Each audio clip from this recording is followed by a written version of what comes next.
Assalamualaikum warahmatullahi wabarakatuh.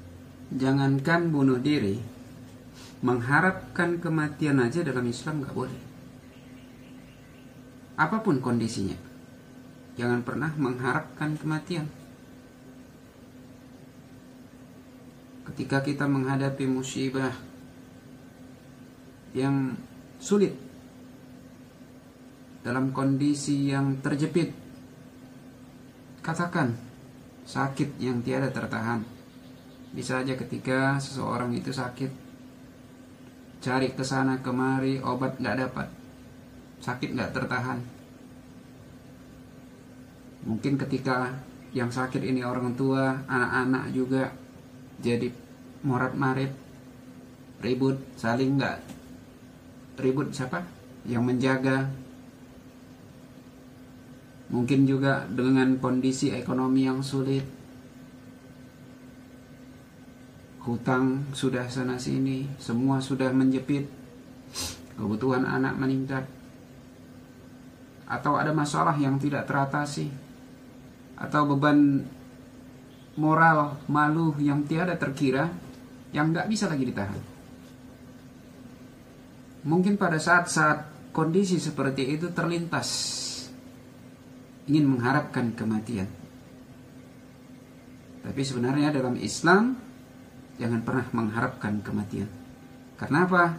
Karena seorang muslim itu dalam suatu keimanannya ada suatu rukun, yaitu percaya kepada qada dan qadar.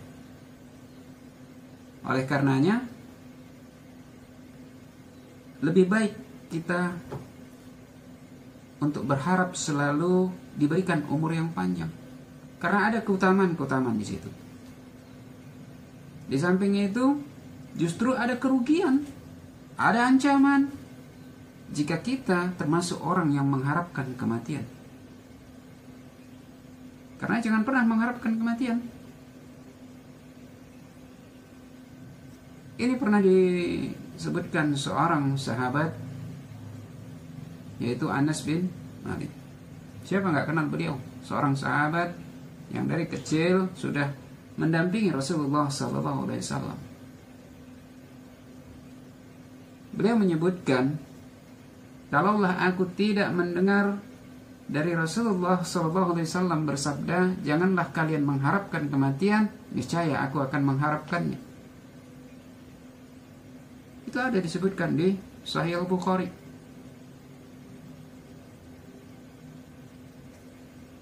Lalu apa aja kira-kira ancaman, kerugian, sanksi bagi orang yang mengharapkan kematian?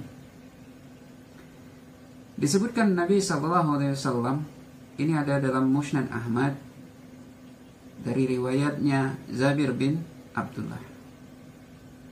Nabi SAW bersabda, janganlah kalian mengharapkan kematian, karena kejadian pencabutan nyawa itu sangat mengerikan. Dan termasuk kebahagiaan adalah panjangnya umur seorang hamba, dan Allah selalu memberikan karunia taubat kepadanya. Jadi ancamannya, jangan kita mengharapkan kematian. Kematian itu adalah sesuatu yang sulit, pencabutan nyawa yang sangat mengerikan. Terlebih jika kita mati dalam keadaan su'ul khatimah. Bagaimana nyawa itu ditarik, dicabut seperti menggunakan garung. Bahkan penduduk langit tidak akan menerima ruhnya. Nauzubillahi min dzalik. Semoga kita tidak termasuk dalam golongan orang-orang yang tersebut. Dalam riwayat lain disebutkan bahwa ini riwayat dari Ibnu Abbas radhiyallahu anhu. Bahkan beliau menyamakan orang yang mengharapkan kematian, bahkan ini orang Yahudi. Orang Yahudi aja, jika ia mengharapkan kematian, maka ia akan mati dan tempat duduknya di neraka. Bahkan dalam Musnad Ahmad ini disebutkan bahwa dalam hadis yang sama menceritakan bagaimana Abu Jahal itu berkata, jika aku melihat Rasulullah sholat di Ka'bah, sungguh aku akan mendatanginya dan aku injak lehernya. Jadi jika benar-benar ini dilakukan, maka sama kedudukannya seperti orang yang mengharapkan kematian tadi. Ini dalam Yahudi. Bagaimana dengan seorang Muslim ketika kita mengharapkan kematian? Padahal kita sudah jelas disebutkan percaya qada dan qadar. Ini kerugiannya. Terlebih dalam keutamaannya tadi disebutkan dalam hadis juga bahwa salah satu keutamaannya adalah termasuk kebahagiaan. Orang yang bahagia itu bukan hanya karena ada hartanya, ada kebahagiaannya, tapi adalah orang yang panjang umurnya, lalu ia diberikan nikmat, diberikan karunia untuk bertaubat kepada Allah. Itu salah satunya.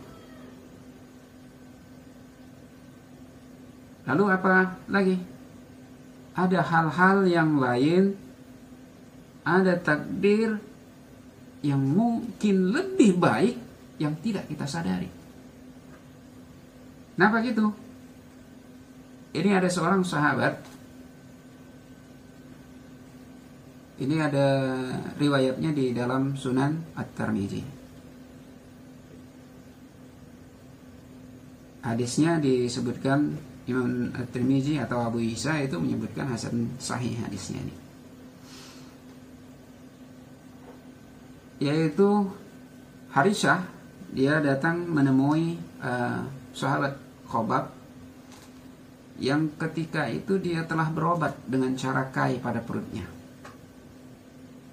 Lalu ia berkata, aku tidak mendapati seorang pun dari seorang sahabat Nabi SAW yang tertimpa musibah lebih berat dari yang aku alami.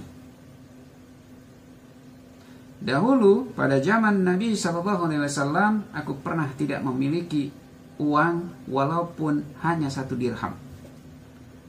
Dan sekarang di pojok rumahku terdapat 40.000 dirham. Jikalau Nabi SAW tidak melarang kami mengharapkan kematian, niscaya aku akan mengharapkannya. Ini di Sunan At-Tirmidzi, seorang sahabat. Bagaimana kita bisa melihat bagaimana parahnya sakit? Ini pengobatannya dengan cara kai. Sahabat Nabi tahu orang yang berobat dengan cara kai ini termasuk orang yang berlepas dari kelompok yang pertama masuk surga. Kelompok 70.000 orang yang masuk surga tanpa hisab. Artinya ketika seseorang sudah memilih berobat dengan cara kai, berarti dia ikhlas, tidak lagi termasuk golongan yang kelompok utama di dalam barisan Nabi SAW. Ini gambaran, dan beliau menyebutkan sakitnya ini tidak ada seorang sahabat yang lebih berat daripada sakitnya. Kebayang, dia berani menjamin, mengatakan bahwa nggak ada seorang sahabat pun yang sakitnya lebih parah daripada dia. Sehingga bisa kita lihat bagaimana cara pengobatannya dengan cara kai pun ia tempuh. Terlebih tidak hanya sakit, bahkan dalam ekonomi pun dia sulit. Ia sebutkan bahwa 1 dirham pun ia tidak punya.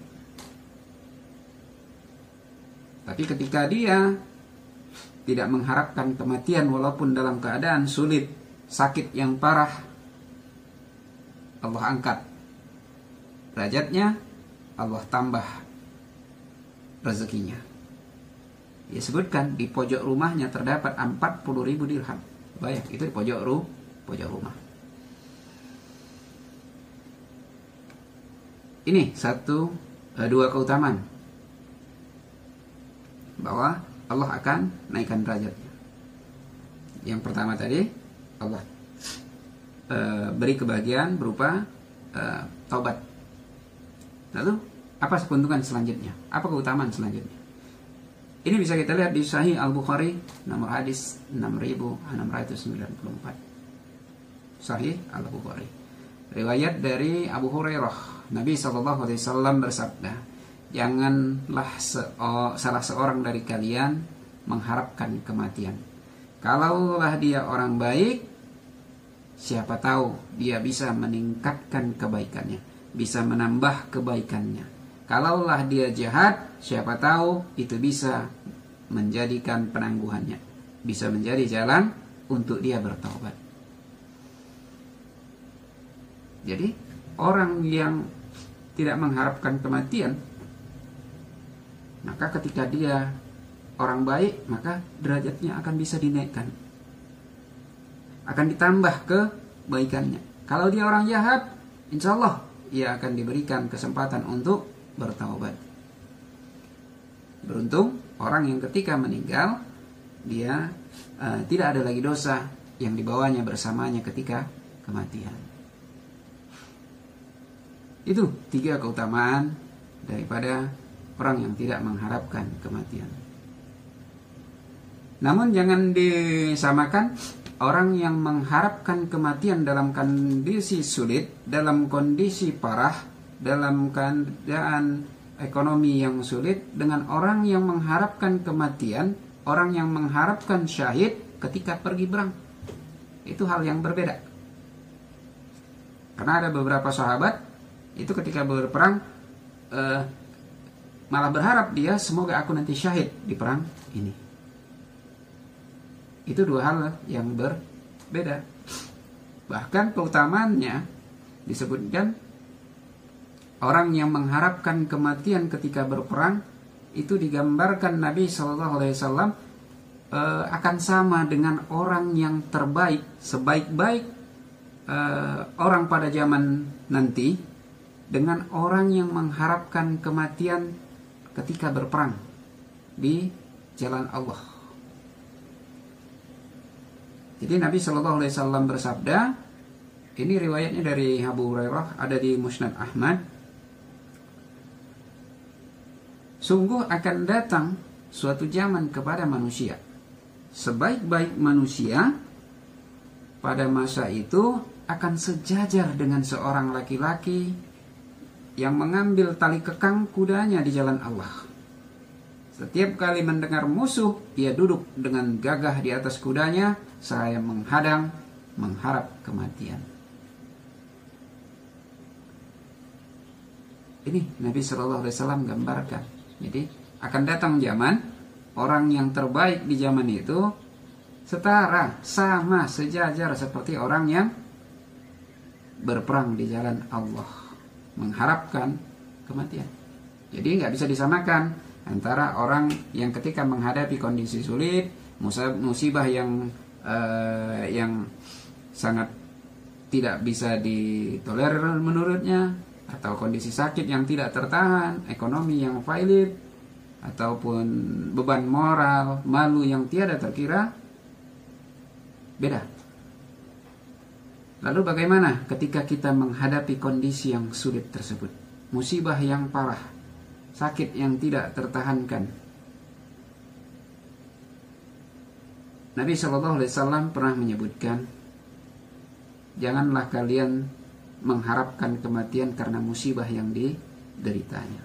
Tapi katakanlah, Allahumma ahyini ma kanat hayatul khairan bi, wa tawaffani iza kanat wafatu khairan li.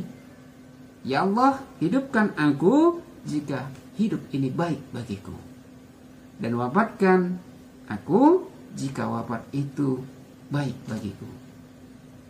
Jadi ketika memang benar-benar sulit musibah yang diderita, maka setidaknya bisa ucapkan ini. Jadi jika kita dalam keadaan hidup, Allah hidupkan, jadikan hidup ini yang baik. Jika kita dalam dimatikan, jadikan wafat itu yang baik bagi kita. Jadi baik dua-duanya.